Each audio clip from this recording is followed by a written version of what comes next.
महत्त्वाची बातमी, कोकण प्रादेशिक पक्षाकडून कोकणामध्ये उमेदवार उभे केले जाणार आहेत। कोकण प्रादेशिक पक्षाचे उमेदवार शकील सावंत यांचं हे वक्तव्य आहे।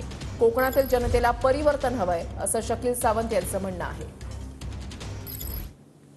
उमेदवार आहे ज्यांना कोकणामधून उमेदवारी जाहीर झालेली आहे आणि मी त्यांची बातचीत करणार आहे। कशा पद्धतीने याकडे बघताय तुम्ही सगळं, किती यश मिळेल तुम्हाला? बघा, मेहनत तर करायची आहे, आपल्याला डोर टू डोर जायचं आहे। आपला पक्ष किती जागा लढवणार आहे?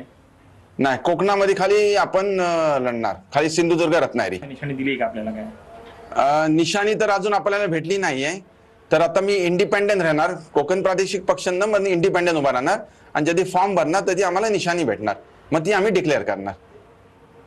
काय वाटतं किती लोकांचा प्रभाव तुमच्याजवळ आहे? कुठल्या कुठल्या गटातले कार्यकर्ते तुमच्या सोबत? तुम्ही कोणत्याच्या सभा झाल्यात किंवा सभा घेणार आहात? कसं प्लॅन ठरलाय? सभा नाही घेणार, डोर टू डोर जाणार। या 2-3 महिन्यामध्ये बरंच काय रिस्पॉन्स मला भेटतोय।